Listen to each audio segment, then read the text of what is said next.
this is a karma kanda is a very big the very big part of the Vedas, and the end part of the Vedas called Vedanta. Anta means end part, are called the Jnana Kanda, where the knowledge is being packed. And the Jnana Kanda consists of Upanishads. So Upanishads are part of the Vedanta, end part of the Vedas. And the Mandukya Upanishad is one of the part of the Atharvana Veda. There are at least 10 to 12 major Upanishads. They're major in the sense that all Acharyas have written commentaries, and there are commentaries on the commentaries and the commentaries on the commentaries and commentaries, like a mushrooming literature in Vedanta. And these are called major Upanishads, and Mandukya Upanishad is one of them.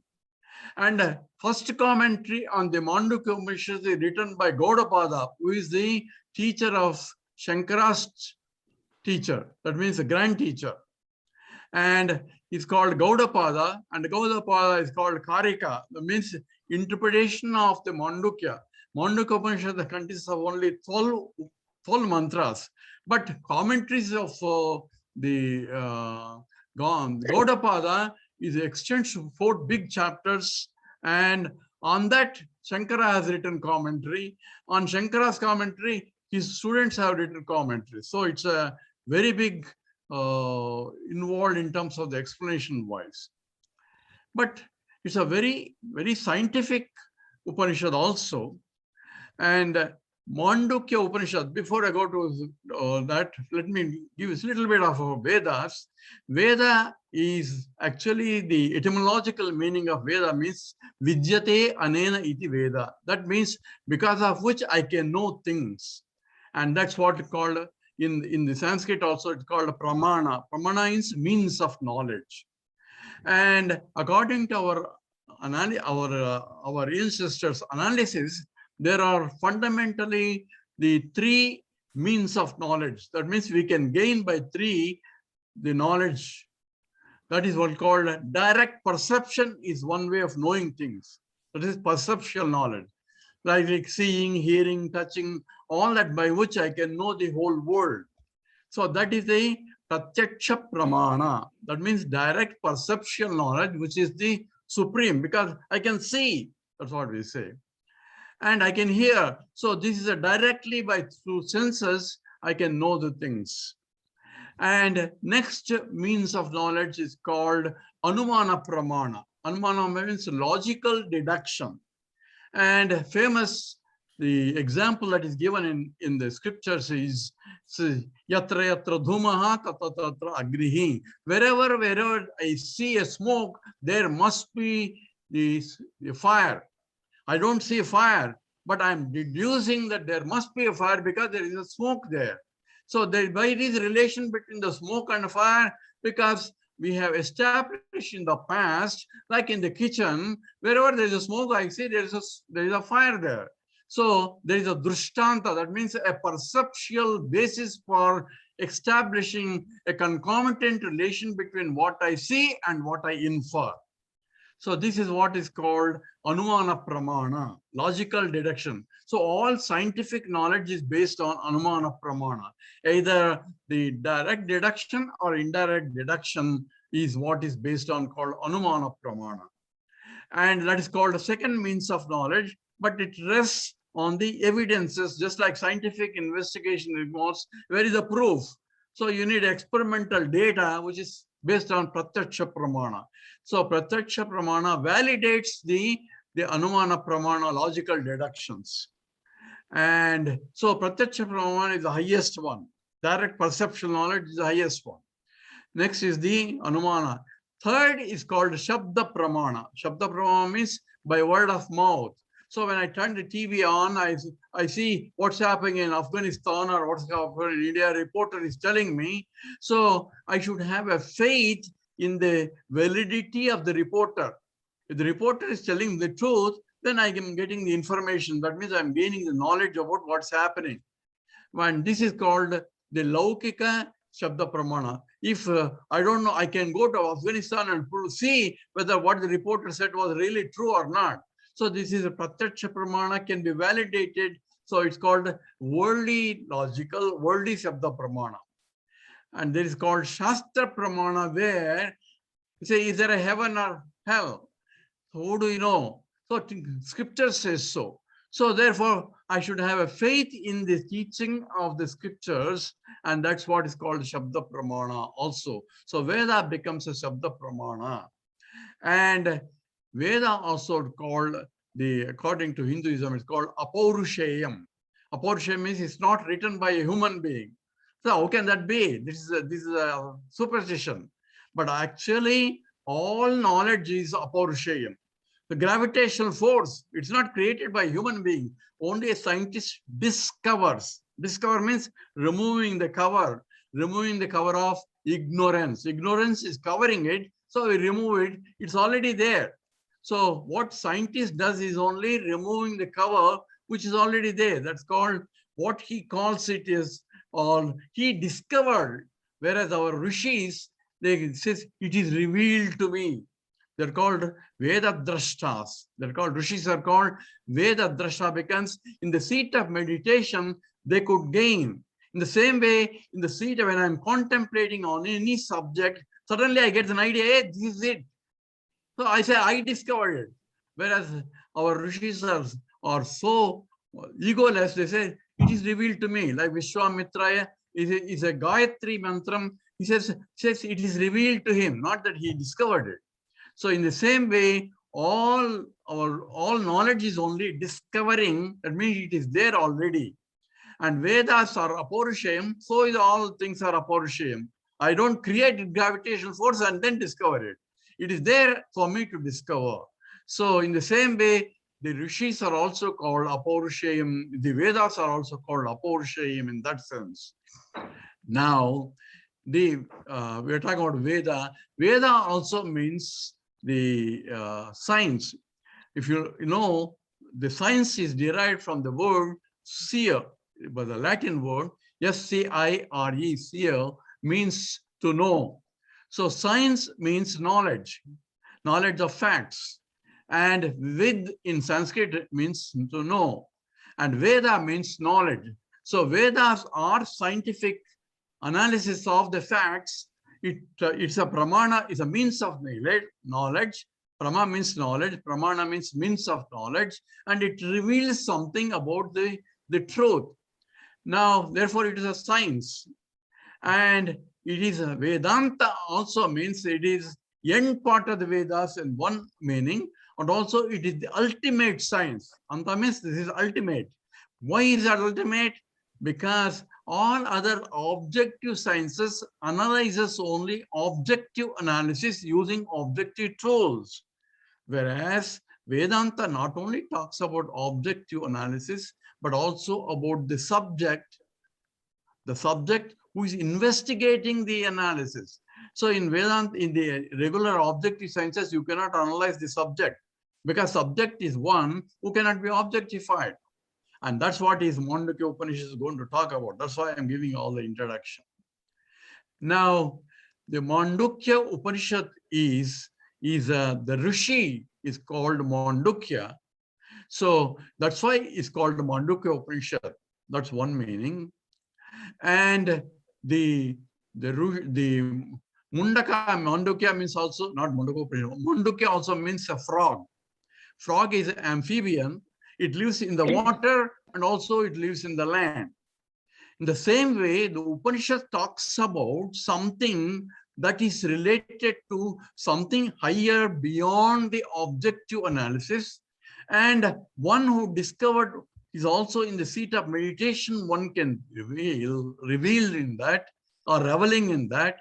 But he comes down to a level of the transactional world and teaches the students, and that's why it's called the Shruti. Shruti means one who heard from the script in the seat of meditation and pass it on to the students by a word of mouth. So all our Vedas are called Shrutis because through the teacher you hear, and from there you pass it on to the students, and their students pass it on to the next students. So it's called Shruti. So the Vedas are called Shruti Pramana. Pramana means of knowledge. And we have Shruti Pramana is Bhagavad Gita. It's written by a human being.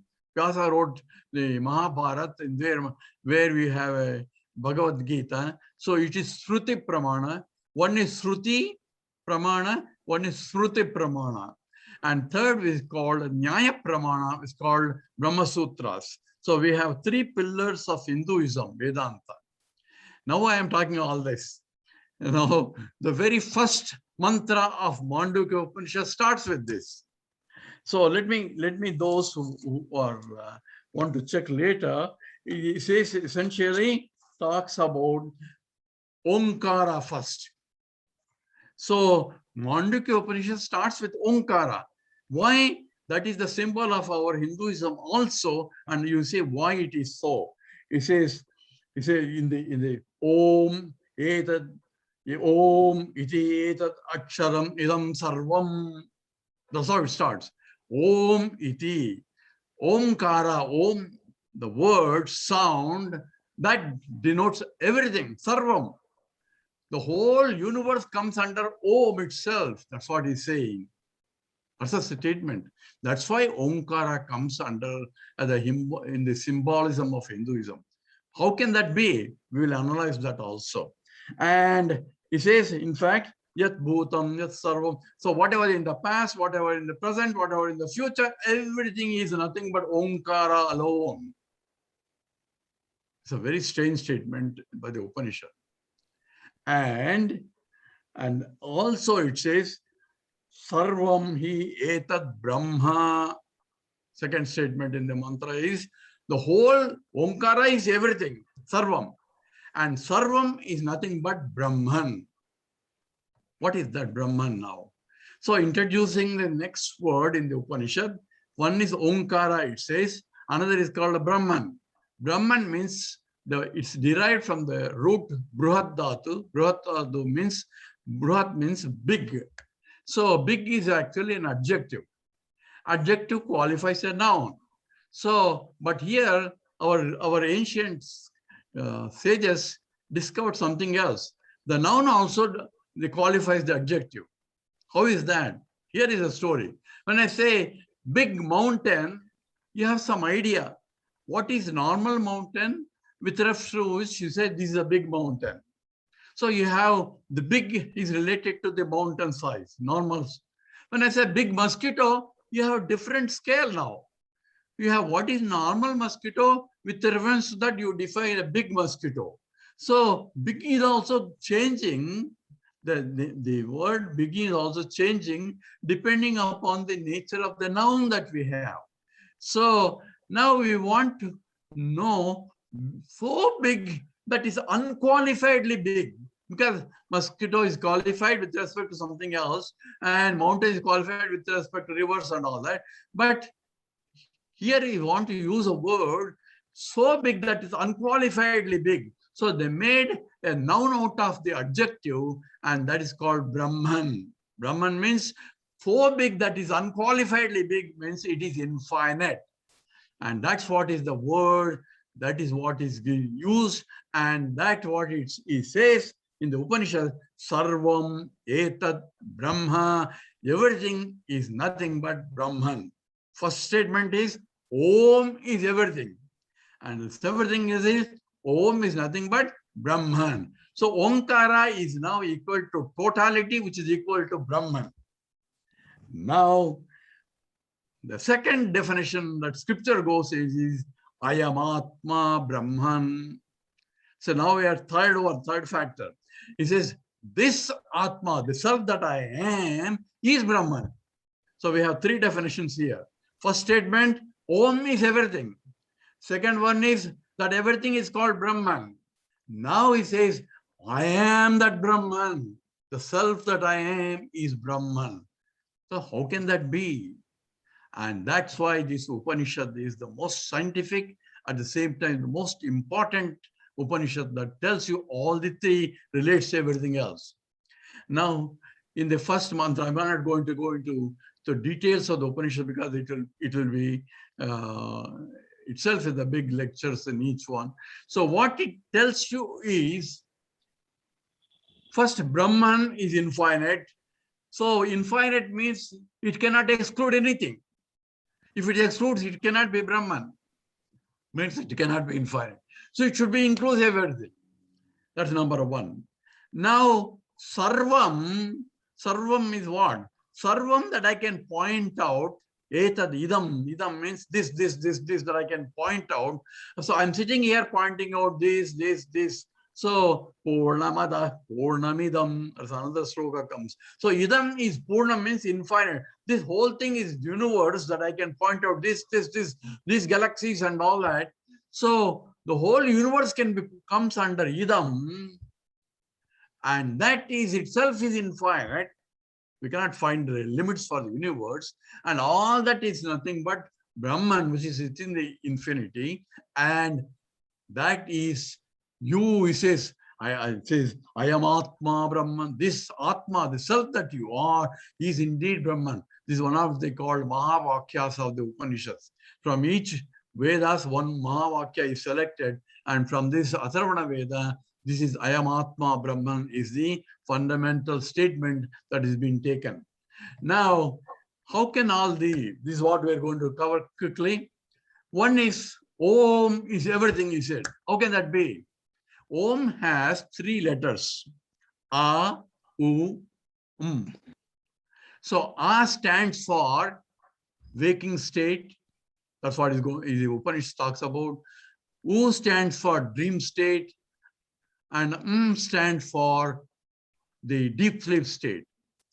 And the silence behind all that, Om. So whenever you sound Om, silence, Om. So from the silence, Om is rising, and into silence, it's going back. So from the silence, the sound is coming, and from the sound, it's going back again. And sound in all our Indian literature starts with Akara. Akara is the first letter in that. U is a middle letter. And by the time I say I close my mouth. So all letters are coming from A to M, and everything is packed in that because I closed my mouth already. So all words are coming from this within the Om, A, U, and all words designate, each word designate a word, designate an object. So whenever I talk about an object, it is designated, it's called a name, Namarupatmakam idam jagatat. So name goes with the object. So without, you can say, what is Gagabu? Have you seen Gagabu? What is Gagabu? I have some sound without any object. Whereas I can say table, chair, anything I talk about, words, it is designated an object. So all objects comes ultimately in terms of nama. That's how we communicate about objects. And objects are within the letters A and So the whole universe is nothing but all objective world is packed in that A and M. And that's why Om covers everything. And Sarvamidam, that is in the past, present, and future. That is what the Upanishad is trying to tell us. Now that is part of the Om. And from silence, everything is coming in. And what is that silence? That now we go into the analysis of waking state, dream state, and deep sleep state. So when I say I'm waker, I'm experiencing the waking world. So that's what the Upanishad next mantra talks about. It says essentially, says, what I am seeing in this whole world is through the 19 gateways. That's what he's talking about in the Upanishad talks about. And it's a analysis I have to give, because there's a 5 senses of organ, Jnanendriyas 5, Karmendriyas 5, Panchabhutas, that is 15, and 4 is Antakarana, that is mind, intellect, and memory, and ego. These are the 4 Antakarana, and the total 19. Ekona Vimsati Mukaha. That means 1 less than 20. That's what meaning is. That is 19 gateways through which I am interacting with the world outside. So in the waking world, I am experiencing through my 5 senses the whole world. And through karmendriyas involves the organs of speech, organs of action, and so on, where I interact with the world. So karmendriyas, jnanendriyas, etc., with which I am interacting with the world, and so all that comes under the waking world. So waking world, all that I can see, I can hear. Sometimes I'm not able to hear, but still, all that with five senses are not working, then my contact with the world is gone. So this is what is called the waking world. Now, when I go to dream state, what happens? And here is the analysis of where Vedanta is coming in. And Gaudapada talks about in the Vaitacya Prakarana, second, arts about the dream state. So what is a dream state? He says there also, if you look at the mantra of this, and this, here is Eko, Vimsati Mukaha, there also I have 19 gateways. That means I have 5 sense organs, I have 5 organs of action, I have interacting with the world Prakriti, and the whole world is there. So when I am in the dream state, dream is not a dream for a dreamer who is in the dream. Please pay attention to what I said. Dream is not a dream for a dreamer who is in the dream. For him, that's a real. So if he's sick in the dream, he has to go to dream hospital to get a dream medicine. He can have waking water, or water may be there, he may be thirsty, but he has to drink dream water only to quench his thirsty. So dream world is real for a dreamer. So when the tiger is chasing me in the dream, tiger is real for me. And it's very hungry and it wants to, it's thought it's a good food for, and it's trying to chase, and I'm running away from that in the forest and all that. And all that is real. Oh, don't worry, there's only dream. Oh, forget about your analysis. I want to save myself first. Only when I get up from the bed, I say, oh, that was only a dream. It was not real. Who says that? Not a dreamer. A waker says about the dream is not a real, because he has awakened from a higher state of consciousness to declare that a dream is not really real. Remember, I'm telling these things because same thing applies to waking world also. So the dream world, the scripture uses exactly parallel statement. Eko na vimsati mukaha, 19 gateways I am interacting with the world. And when I go to deep sleep state, what happens? Here is the scripture is coming in. I have folded my mind enough, just enough, where I do not have the subject-object duality in my deep sleep state. But I am there. Not that I am absent. I slept very well, but mind is folded. Not that mind is not there. Mind is in the subtle state, and mind in a folding state is experiencing what? Experiencing the absence of the subject-object duality. That means I have no knowledge of anything. So I may be a chemistry professor. If I sleep, we are all metallurgists. We may be experts in metallurgy, but when you go to deep sleep, you ask him a question, anything on metallurgy, you won't be able to answer it because he's sleeping. All that is folded. So it's called, from the Jiva's point, it's called a laya. Laya means everything in the subtle state. And the Upanishad talks about, when the Lord also talks about, I didn't go into details, Upanishad in that talks about both at the micro level, at the macro level also. So at the deep sleep state, it's called pralaya. From the totality point, when the Lord goes to sleep, it's called pralaya, where everything goes into potential state and it will project back into the next creation. That's called Brahmaji sleeping. It's all discussed in the 8th chapter. So when I go to sleep, everything in the potential, when I get up in the morning, I don't have to read again all from the ABC, from the metallurgy. All that knowledge comes back to me again. So in the same way, all that potential will be available for the projection of the next creation for the Brahmaji. Brahmaji uses previous information to create a new one. And so the laya and pralaya are discussed in this in this chapter in the Gita, in this 12th chapter itself.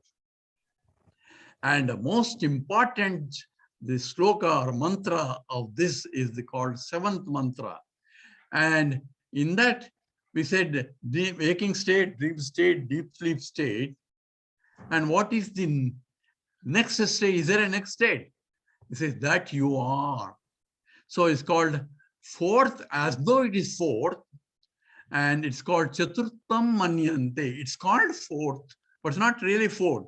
It is that which pervades all the three states and yet beyond all the three states. And that is that you are, the self that you are, and that is Brahman.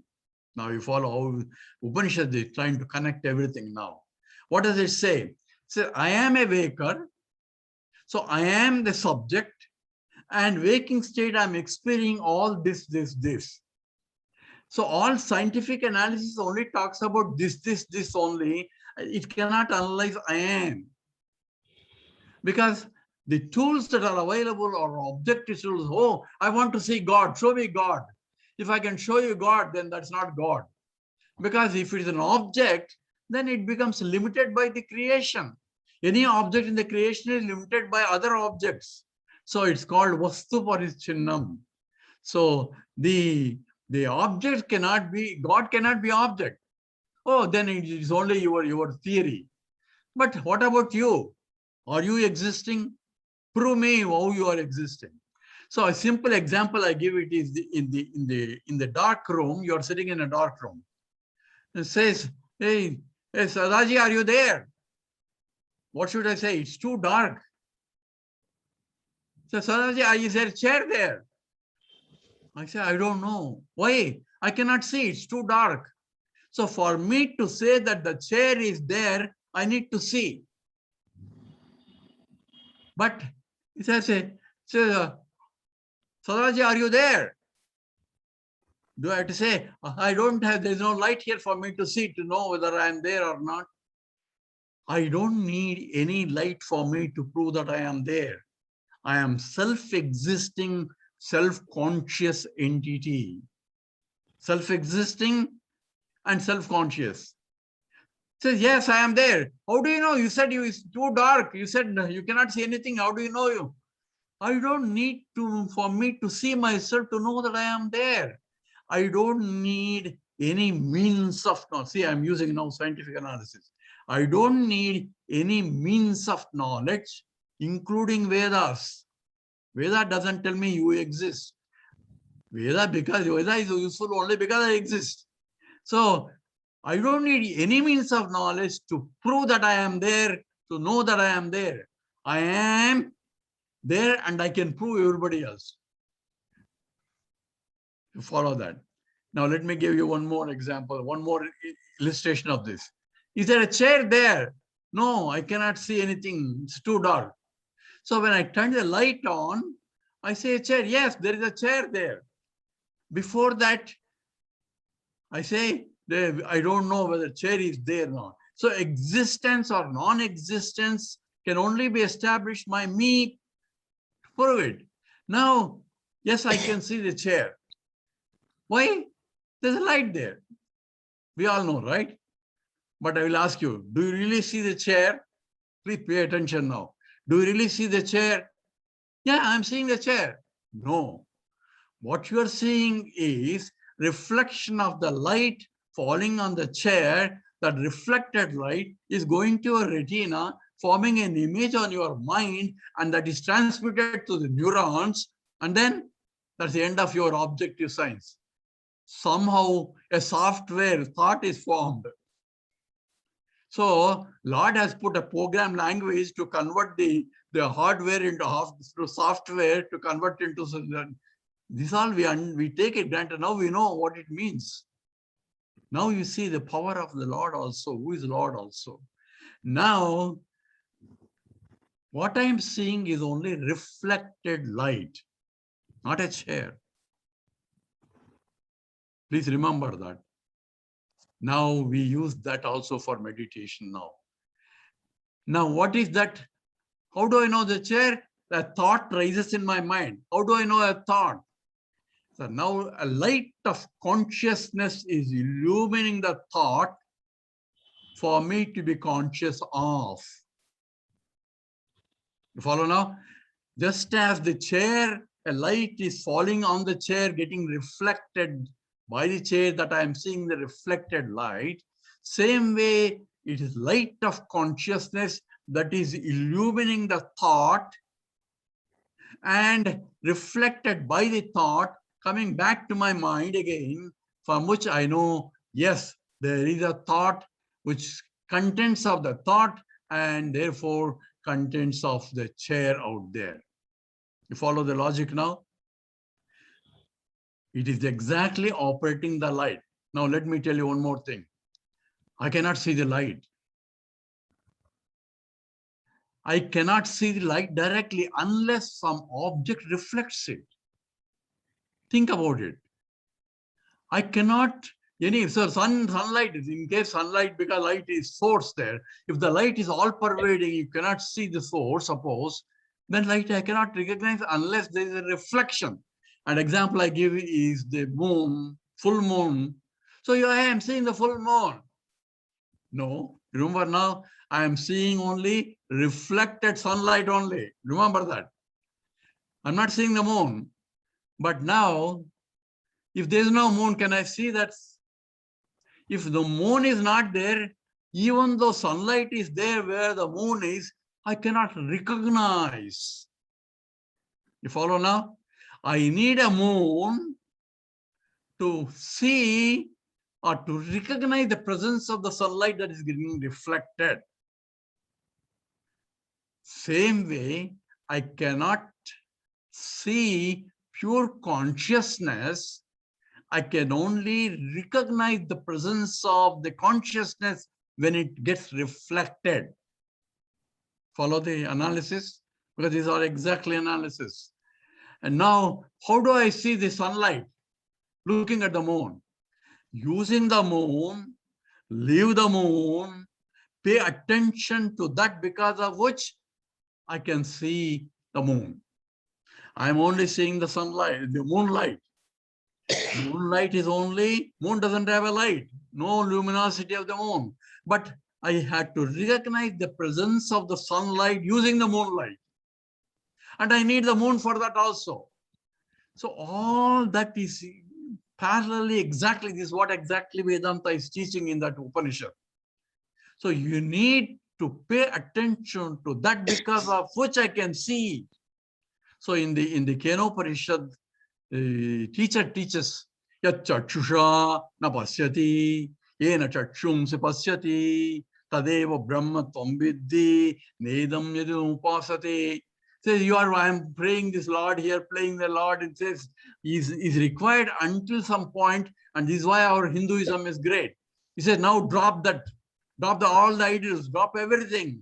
He says, that's not God. This is Upanishad telling. Yat chachusha na pasyati, that eyes cannot see. And yena chachum se pasyati, that because of which eyes can see. That alone is Brahman, not this that you are worshipping outside. Those are only means to prepare you to this. This is what the teaching called Adjaropavada. It takes you up to the event and asks you drop it and go to the next level, drop it. That's why in the whole Taittiriya Upanishad it says Annam Parabrahma, Pranam Parabrahma. It goes step by step until it says you leave everything, because it cannot tell you this is it. It tells you go in that direction now. Because even Veda cannot be pramana for that. It's only pointing in the direction for you to go uplift your mind in that direction. You have to see now.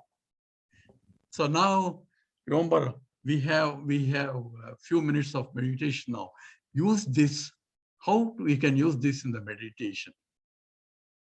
Now, let's do the steps in the meditation, because we cannot do all the meditation here. I'm going to teach you, at least inform you what I do in terms of the steps involved. The first step involved is obviously sitting in a comfortable position where you cannot lie down and meditate, because you go to sleep. When mind becomes calm, you go to sleep.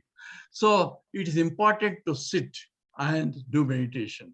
But if you can sit in a Padmasanam, which is supposed to be a stable position, where even if you fall down, you don't fall down now in a badly. So it is better.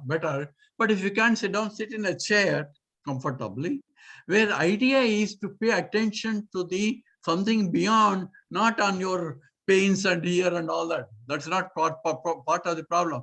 But leave that, whatever you can leave the body, that is best position you can. And best thing to you do in the morning where mind is fresh. After taking bath, where the mind is also is fresh for you to think about it. And in the presence of in the God and altar and all that, where the agarbatti smell and all that, reminding us of higher things, those are all vehicles for us to go. And first thing is sitting in a pulpit and keep your vertebral column straight and your neck and the vertebral column are not in this position on all that.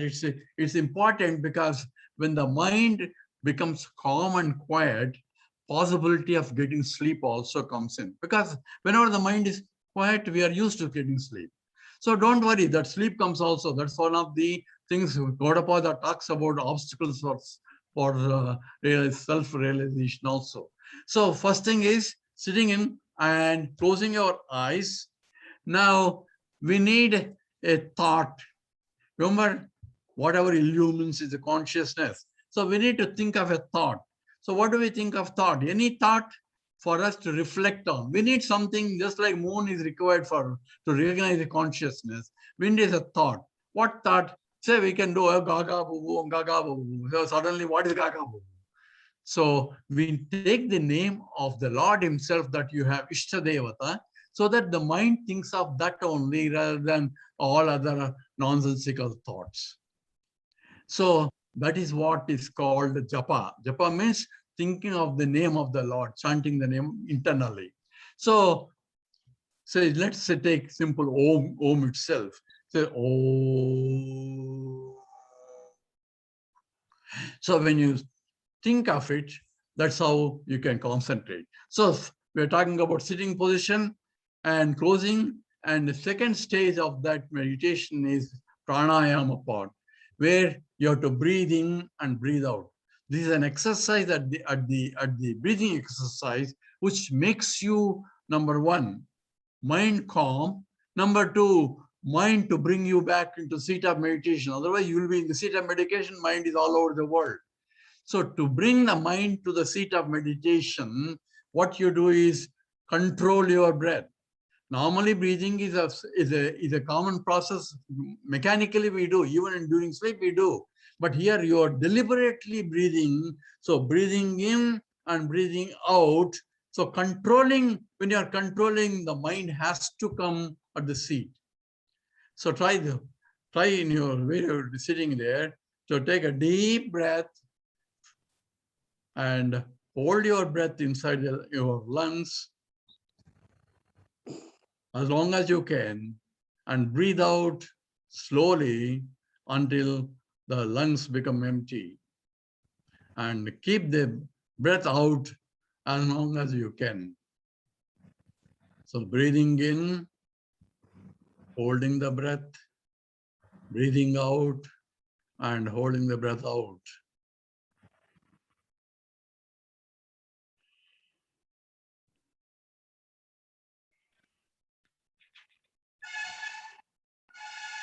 And when you do this, the mind becomes calm and quiet, because we don't have time to go through all that. But this is a step 2, where sitting position, the breathing exercise I give. And this you should do until your mind becomes a calm and quiet at the seat of meditation. If the mind is agitated and all that, you cannot do anything. And some days mind will always be agitated, you cannot. So it's okay, practice it as a sadhana, and if you can't, you can get up and do something else. So this process has to go on until you know the mind is under your control. Most of the people, for beginners, this is itself is a big problem. And next, that's called the pranayama. We go to third step, is called prana vichana, witnessing the brain. So now When we are breathing and breathing out, you observe how the air is going in and how air is going out. So what you're doing now, you are standing apart and looking at the breathing process as though you are witnessing. You are not doing it, automatically goes up and down. So you're not controlling now, but you are witnessing. This is the third stage. Only after you become calm and quiet, you can do this. This is called prana vikshana, breathing and observing the breathing. This you have to do at least for some time until you are firm. This is the time the mind will start going out. So the mind is gold. If you recognize this, that's good. Half the problem is already solved. You can bring it back. If you don't recognize it, will be traveling all over the world. But again, start again. It will become slowly, the mind will, so this fellow is not going to leave me. It will be there. It will come under your control. Because mind we have misused so much that it has to be exercised. So that is the third step, I said. And then we go to the manovikshana. Now we're going to subtler states where the japa yoga comes into picture. Now we are observing the mind itself. How do we observe the mind?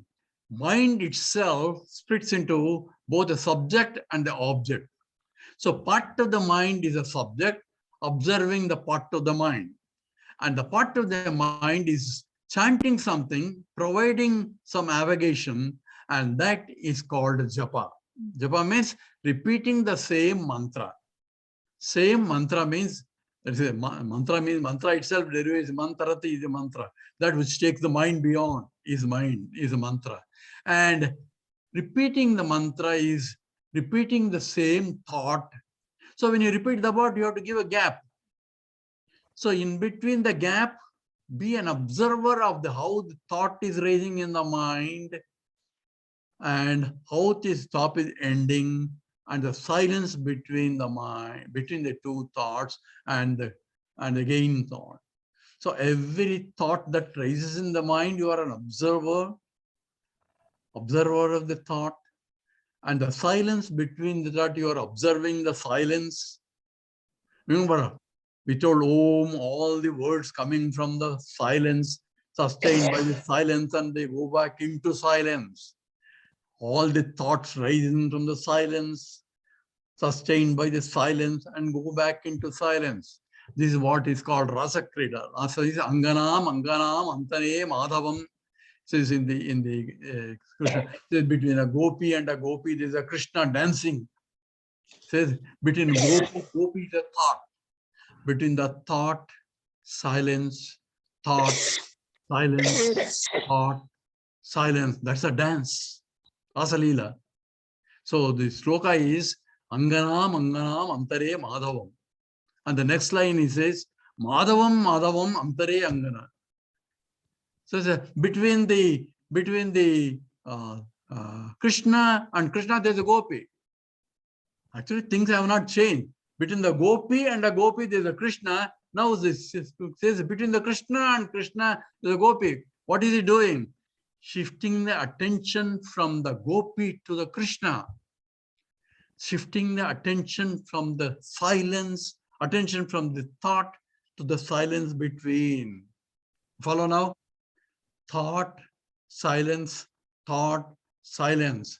I have to shift the attention from the thought to the silence. Now see that. Now do this now when I'm doing. Oh. Oh.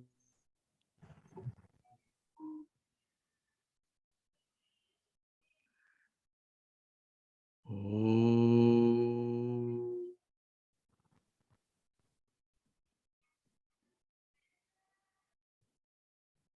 So this has to be practiced slowly, steadily, and with a commitment.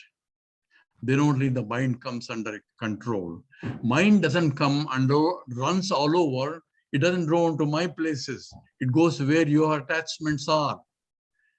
Oh, I have to think of this, I have to think of that, I have to think all running all over the place because you think that's more important. And I also give a meditation, what is called witnessing your own death. It may sound like inauspicious. So say, what happens in that? Because all our attachments, because attachment, this attachment and this, what happens when you die? What happened to your bank account? Nothing you can take. And people are there to make sure you are not taking anything with you. So you have to leave everything.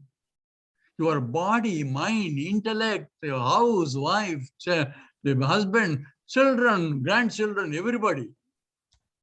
Bank accounts, loans, nothing, because you are dead. So witness your own death. Observe. That means you are conscious of your death. That means you are alive.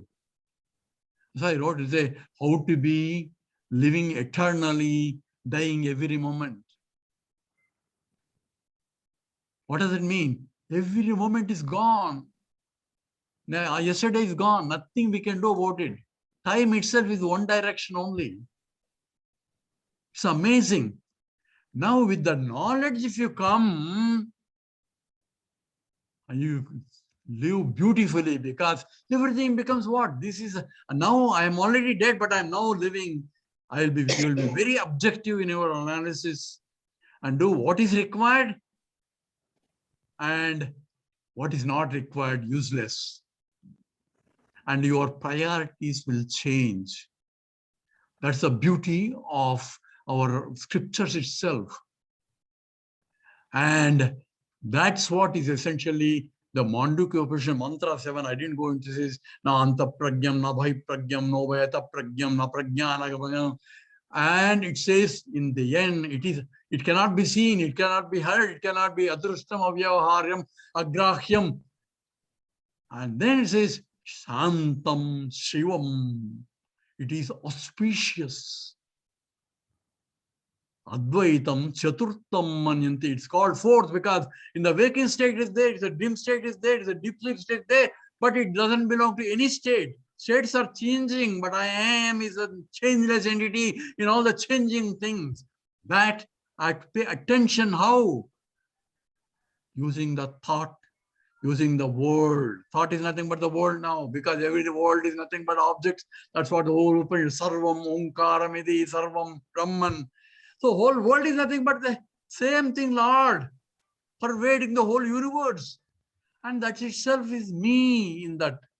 Either you can say, Lord, gracefully, his own glory. So you cannot be in meditation even when you are waking also.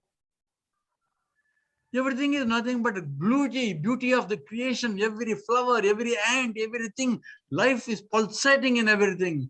You cannot but admire the beauty of the creation itself.